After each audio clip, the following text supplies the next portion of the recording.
Hey, greetings everyone, and Merry Christmas. Lieutenant Colonel Alan West here for another one of our The Old School Patriot Facebook Lives.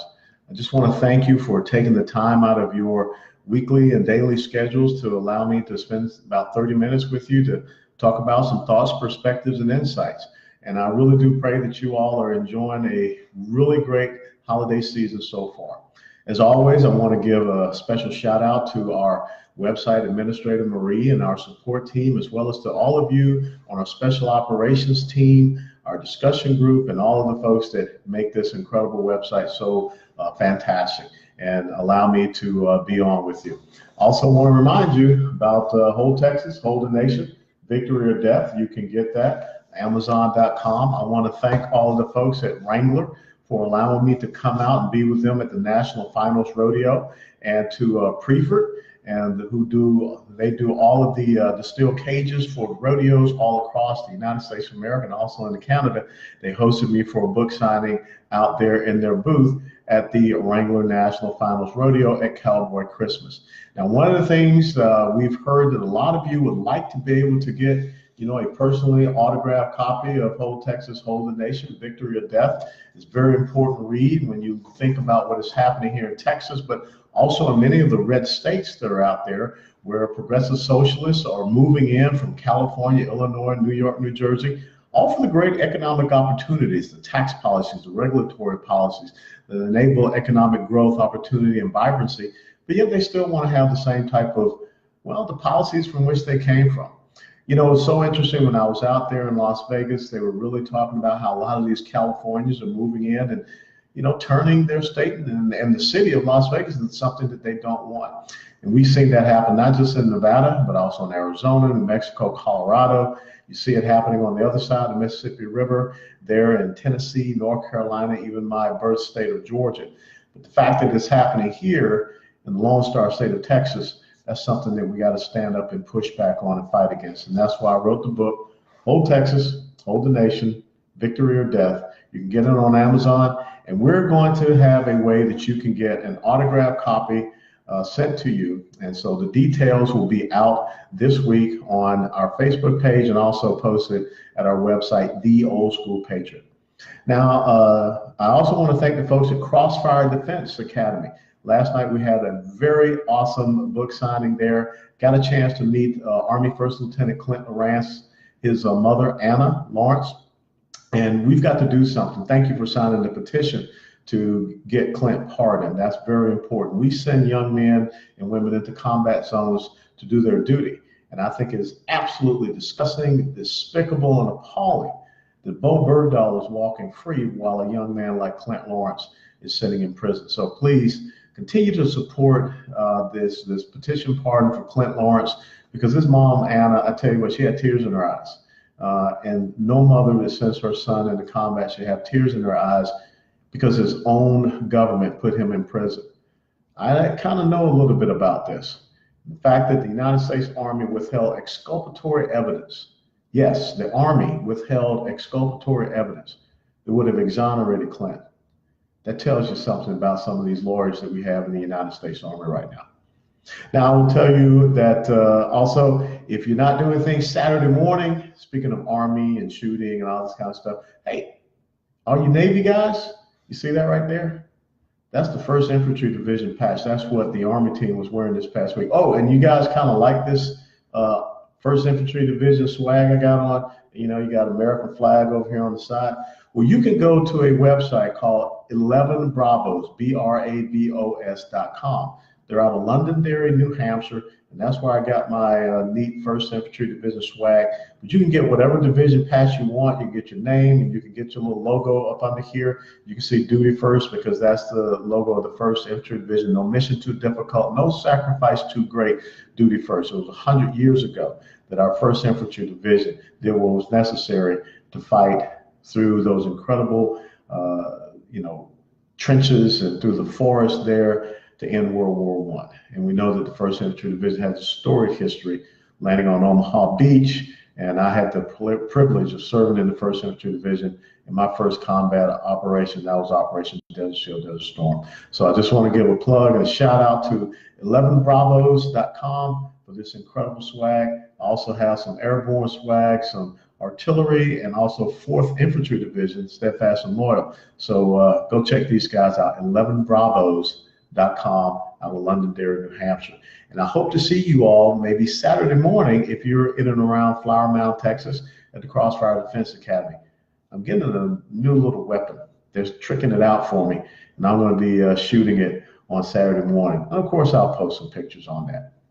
And also this Sunday here in Dallas County, Dallas, Texas, is the Texas Toy Run. A group of us will meet in Dallas County, and another group will meet over in Tarrant County, Fort Worth, and we will bring our toys, unwrapped toys for the kids, and we'll meet over by Jerry's World, AT&T Stadium. So if you're not doing anything Sunday morning, the weather's supposed to be just right, 60 to 65 degrees, partly sunny. Come on out and let's ride for the kids. The Texas Toy Run. If you're in Tarrant County or Fort Worth, there's a location there, and we're going to post this on our website and on Facebook. And then Dallas County, we will be meeting over near Deep Ellum, which is Commerce and Good Latimer, those two intersections, right under Interstate 45 overpass. So again, this Sunday coming up, December 16th, Texas Toy Run. I'll be there on my Victory Cross Country 8-ball. Look forward to seeing you there. Now, let's talk about some things that are pretty serious. A couple of things I want to get to. One of the things I wrote about on the Old School Patriot today was the story about a Peter Vlaming. He is a high school French teacher out of Virginia. Peter Vlaming lost his job. As a matter of fact, the school board voted on his job 5-0 that he should be terminated. He should be fired. It wasn't because of sexual assault or any abuse of any students or inappropriate behavior or things of this nature. It wasn't that he was a failing teacher.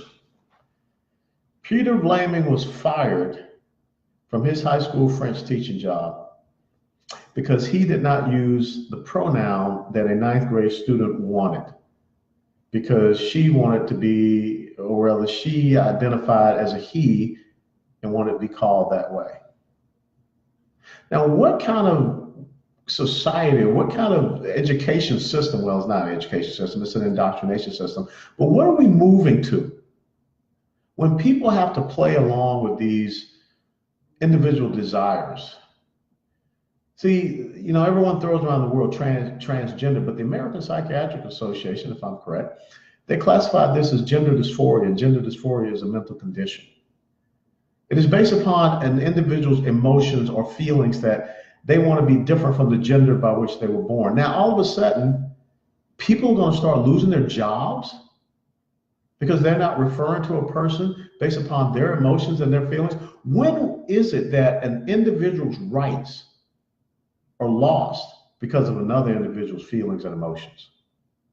This is an incredible thing that has happened. And we wrote about it today on theoldschoolpatriot.com. If you have not read it, please read it, because I think you will be incredibly disturbed.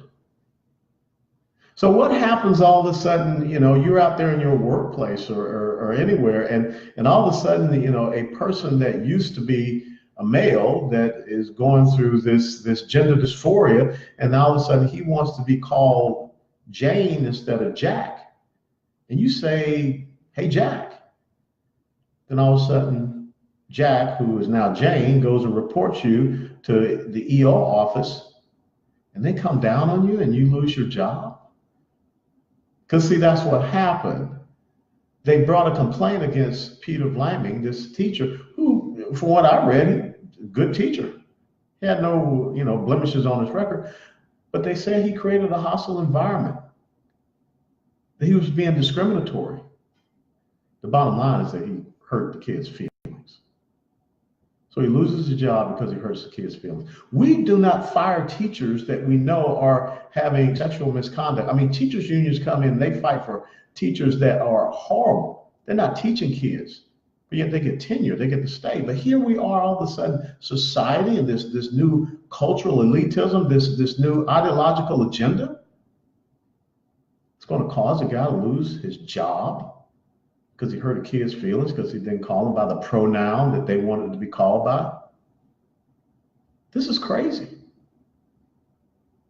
And this is fascism. When a person loses their job because he doesn't address a person in the right type of pronoun that they want to be addressed by. I mean, it wasn't like he used some derogatory term. Kind of reminds me of the teacher in North Carolina.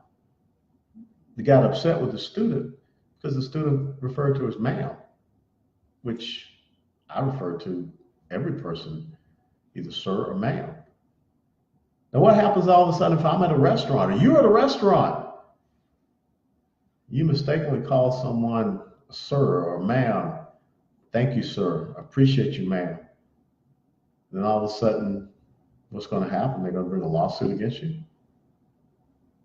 We're going overboard with this. And, you know, if you want to make a decision that you're not happy being a guy and you want to be a gal, okay. That's part of your pursuit of happiness. That's what it says. But you don't then get the chance to infringe upon the rights of the 99.9 rest of the country, especially to a point where a guy loses his job because he didn't call a kid by the right pronoun.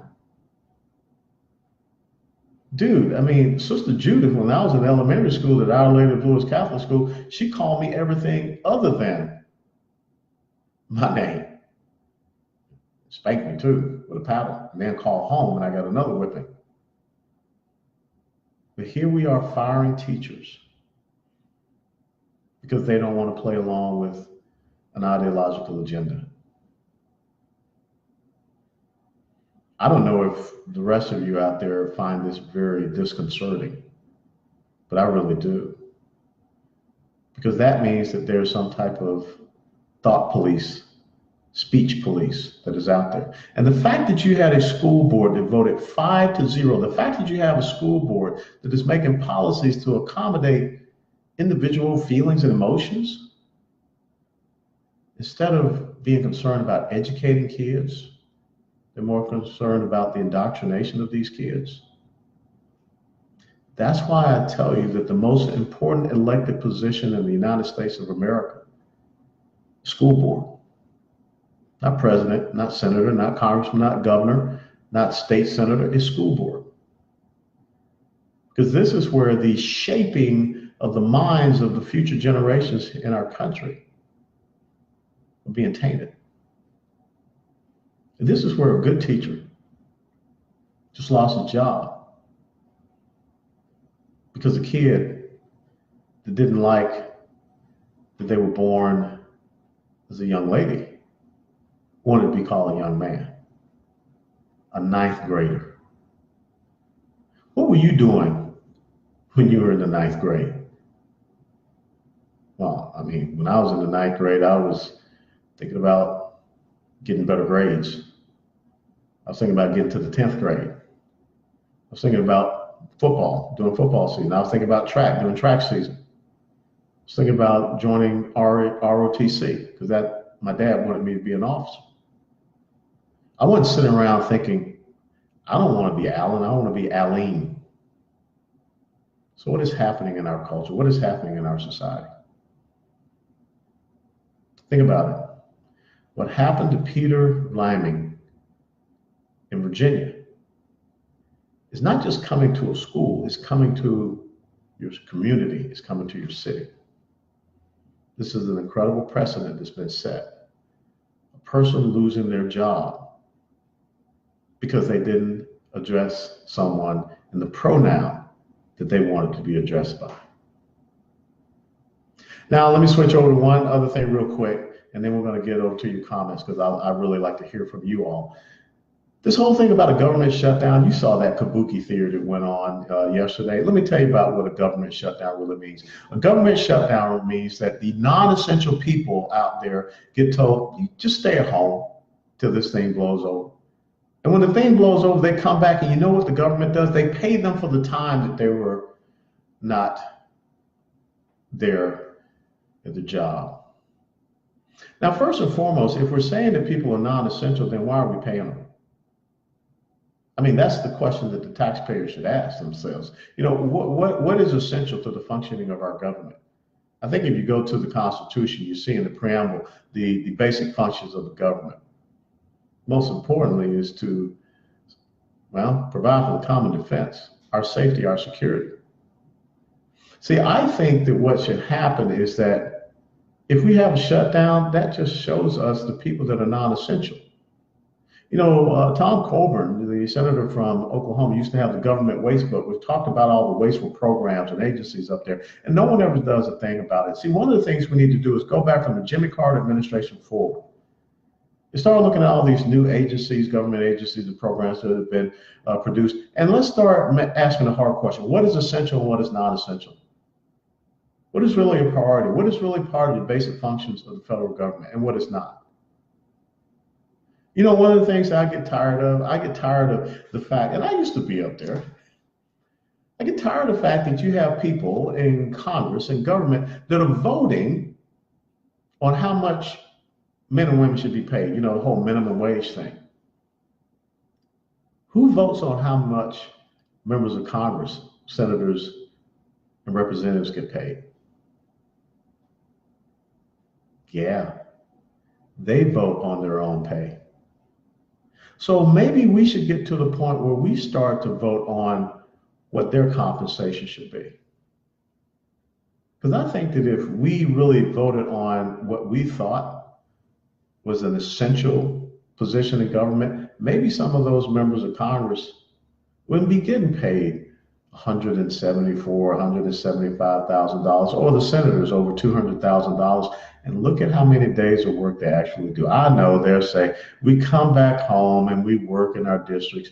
I've been there, I know. Most of them don't. And recess is just a taxpayer paid vacation. When recess was originally established for members of Congress and the Senate to go back to their regular jobs.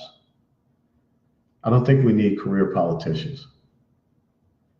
I don't think we need career elected officials that are making decisions based upon emotions and feelings of others and penalizing 99.9% of the rest of the country or the rest of the school district that they represent. It's time that the American people, the old school patriots, we got to get this thing under control. Emotions and feelings of an individual should not supersede the inalienable rights of others. Nor should we have a government that is so bloated, so excessive, that it has people that it classifies as non-essential. If they're non-essential, then they should not be getting a check from the American taxpayer. And with that being said, what are your comments? Okay. Nisi, I like work at the commissary for Hood. We are considered essential. Okay. Belinda Jackson, non-essential is certainly telling. Absolutely. I think that you should be asking your member of Congress or your senator to tell me who is non-essential in the federal government. We need to know. If there is a shutdown, which really is not a shutdown, okay, things continue to go on. But what it lets us know is what are the essential functions of the government and what is non-essential. Well, if it's not essential, then why do you bring the people back on and then you pay them for the time that they were off? They shouldn't be there in the first place. Non-essential. I mean, think about it. In the private sector, if you're non-essential, you ain't employed because you're not out there producing. You're not a productive member of the organization. So therefore, why is the organization, which has a thin profit margin, especially small businesses, why are they paying for it? Lori Hotz says, I say shut the government down. But again, Lord, remember, this is that language that they use. The government really doesn't shut down. What we're talking about is a reduction in non-essential personnel. That's what it is. And that's the correct language we should be using. And if you're talking about reducing non-essential personnel, then why do you bring them back and then you pay them for the time that you told them to go home? That's the craziness of Washington, D.C. And maybe that's why they didn't want me up there except for the one term that I was in. I got it. I'm fine. Republicans redistricted me out. Democrats had me as their number one target. Gertrude Walker, supervisor of elections in St. Lucie County, did some very nefarious things with the ballots down there. But you know what? You continue to keep fighting. And my important thing now is to be a voice for you all, to help you to understand these things. So don't say government shutdown. Say reduction in non-essential personnel. And start writing your member of Congress. Start writing your senator and ask them to explain. If there are non-essential people in the federal government, then why are you as an American taxpayer paying for them? I can guarantee you that if you go through the 5 buildings that the Department of Education has under its purview in Washington, D.C., you will find some people that ain't doing a doggone thing. They certainly aren't promoting education in the United States of America. If they were promoting education in the United States of America, that teacher in Virginia would still be teaching French and not be fired because he didn't call a kid by the pronoun that they wanted. It's crazy. All right. Let's see what we got here. Watching at home in Forston, Georgia. Hey, man, how you doing down there, Nathan? I think the Dogs going to be in the Sugar Bowl. Okay, go Dogs. Tennessee's not. Hey, Tennessee Volunteers, number 3 in the nation, college basketball. Go Rick Barnes, you're doing it. All right, term limits would fix a lot. That's from Vince Billingham. Yes, term limits would fix a lot, but do you really think the people in Washington, D.C. are going to vote to term limit themselves? That's why the Article 5 Convention of the States, I know some of you people are out there talking about it's going to be a runaway thing. George Soros is not for the Convention of the States. George Soros was for the Convention of the States when he thought he could use it for his purposes. Then all of a sudden he read and understood that he couldn't, so now George Soros is against it. So if George Soros is against Convention of the States, I'm all in, baby. And one of the things we could do with the Convention of the States is we can get term limits on federal representatives, House and Senate. You need to. If not, this nonsense, this folly will continue on. Trade Triggs, amen. Non-essential is a waste. If they aren't needed, they aren't needed. That's right. So stop saying government shutdown, everybody. Start saying non-essential, reduction of non-essential personnel in the federal government. And if they're non-essential, then why are you bringing them back? And then why are you paying them for the time that you told them to go home? It's insane. It's absurd. And like I said, what you saw yesterday was kabuki theater. Really, what I saw yesterday was some people that don't really understand civics. I mean, like Nancy Pelosi not really understand that you need 60 votes in the Senate to pass something. And how does she know what's going to pass on the Republican side? She is the minority leader still. She's not the Republican leader. It's not a shutdown. The government continues on. If there was a complete shutdown of the federal government, then all the lights would be off in Washington, D.C. Soldiers, sailors, airmen, Marines, everybody. Border Patrol, everybody. Gone. Not doing anything. That doesn't happen. It's a reduction in non-essential personnel. Trade Triggs, do we need a Department of Education? No. Like I said, remember back in the Carter administration, you had what was called HEW. It was one agency, Health, Education, and Welfare. Jimmy Carter decided that he would split them out and make 3 different agencies. So you have Health and Human Services, Education, and Housing and Urban Development. I guarantee you got a lot of non-essential personnel in those 3 agencies. And that's what I mean. I'm waiting for someone that is up there, an elected official, that goes back and say, let's look at all of these government agencies and programs that have been created since the Carter administration. And what's non-essential? I guarantee you, you'll get $5 billion to go down there and build a border security wall. A government that has the Republicans passed a $1.3 trillion budget. A $1.3 trillion budget, we can't find $5 billion? You gotta be kidding me, man. This is nuts. All right. Dina Escalante from Houston, Texas. Hi, Dina. How you doing? Christopher Baldwin. watching from Long Beach, New York. Love you too, brother. Dallas Erickson, the Democrats trying like hell to get Trump and charge him on anything. Well, of course, I mean, now the big talk is about his personal lawyer, who I guess is going to jail for 3 years, and I guess that's supposed to have something to do with President Trump. You can't, I don't think you can legally impeach a president for something that is, part of a campaign. Maybe I'm wrong, but I don't think you can.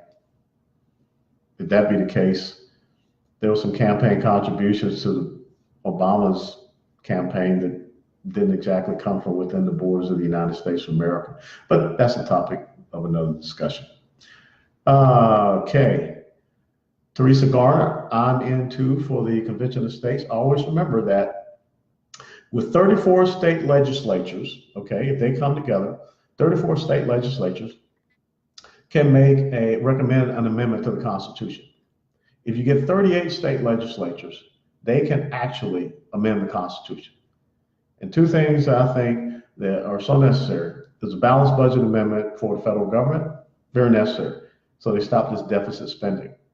And the other thing is term limits on federal elected officials. Those are the two things. Laura Eng, Loretta Eng, Crown Prince should be booted out of world affairs. I agree. I think that this is not a person that should be out there representing Saudi Arabia. He's a crown prince. He can still be the crown prince, but he should not be recognized as a foreign leader. He should not be recognized at any other, G8, G20, whatever, events going on. Daryl Smallwood, can't Republicans build nuclear in the Senate? Of course, the Republicans can say we're just going to go with a simple majority. But it takes some courage. Sometimes they do show it. Now, I mean, Senator Lindsey Graham has all of a sudden found his big boy pants. But as a whole, and remember, it's just, a few more days before the Republicans in the House are no longer in charge there. I just don't see a fervor to stand up and pass the things that are necessary. I will give it to the progressive socialist left, to the Democrats. They fight like hell. They really do. Our guys haven't learned to fight. All right. Belinda Jackson Jones, Colonel West, how can we get that border wall that has been promised for decades? I think this is something where the American people have to rise up, and they have to say that we are sick and tired of sanctuary cities, sanctuary states, criminal illegal immigrants. We're sick and tired of the drugs that are coming across a very porous border. We're sick and tired of having these, jihadists come across our border. And that's happening. You can go to the Border Patrol website. There's a category called OTMs, other than Mexicans. And they break down the folks that are coming from countries that are listed on the terrorist watch list. Look at what just happened in Strasbourg, France. It's all because of Angela Merkel's open border policies. And now you got Islamic jihadists running around all over the place in Europe. My piece tomorrow will talk about the decline of what I call old Europe. So be watching for it on the Old School Patriot. Greg Madden, sir, a perfect case for term limits. We need you to get back into politics. Well, thank you, sir. We'll see how best God believes that he can use me, okay? And we'll stick to that. Patrick Dannenhofer, less government, less taxes, more efficient, knowledgeable, and sensible-headed politicians. Remember, the people that are up there are the people that we have elected. We got to elect statesmen, not just politicians. Politicians tell you what they think you want to hear, not what you need to hear. And you're right. When you have an electorate, a people that continue to run to government and say, give me this and give me that. Look at France. Do we really want to go down that road? We have too many people that are taking their problems to Washington, D.C. for government politicians to rectify them, to solve their problems, and therefore you end up giving them more power, and therefore government continues to grow and become more expansive. And in becoming more expansive, it becomes less efficient because it's not focused on its real core functions and priorities. That's where we have gone in the United States of America. But too many people, and you got some friends out there that say or feel the same way, will say, I'm sick and tired of all this government spending. I'm sick and tired of my taxes being raised. I'm sick and tired of this, sick and tired of that, but don't touch this. because I like this.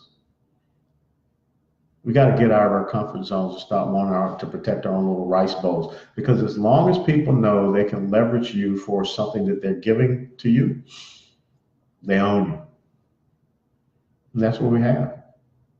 I think it was Alexander Fraser Tytler, Scottish philosopher, who said that, democracy cannot exist as a permanent form of government. It can only exist until a time when voters realize they can vote their own largesse from the public treasury. From that moment on, voters will always vote for the people that are promising them the most benefits, with the ensuing result being the collapse of a democracy over loose fiscal policy, and it will be followed by a dictatorship. That's where we are. Last question. Ryan Miller stripped the ridiculous benefits from the politicians with that COS as well. I agree. I just got to tell you that it has to be service above self. And I think too many people in Washington, D.C. are focused on their own self-interest and also special interests. But again, they're trying to tell us what our interest should be. They're trying to guarantee giving us a happiness. That's why the school board fired a teacher, because it told a kid, based upon their feelings and emotions of wanting to be a little boy, not a little girl, they were more important than what that teacher was hired to do, which is teach French. But someone gave that power to that 5-member school board that they elected. They voted 5-0 to fire a teacher because he didn't call a kid by the pronoun that the kid wanted, a 9th grader. I want y'all to think about that. Like I said, if you haven't read that story, please go to theoldschoolpatriot.com, or you can type in Peter Vlaming, V-L-A-M-I-N-G, Virginia high school teacher fired for not using the right pronoun towards a student that suffers from a condition, a mental condition called gender dysphoria. That's not Alan West saying that. That's the American Psychiatric Association's terminology. Let me close by emphasizing this. 5 people on a school board fired a person because he didn't want to go along with someone's emotions and feelings. Instead, he was more so leaning on the side of science and fact and biology. This is a very dangerous point for us to be in the United States of America, where elected officials are firing people because they're not going along with the feelings of another. This cannot be how we maintain and keep this constitutional republic. But you old school patriots, I know you'll step up to the plate. And I'm honored to be one of you. So God bless you all. Have a Merry Christmas. And always remember, the reason for this season is the gift that God gave to us. But unto us a child is born. Out of Isaiah. Read those words to your children. Instead of worrying about presents and toys and gifts, read them about God's great gift to each and every one of us. God bless you all. See you later.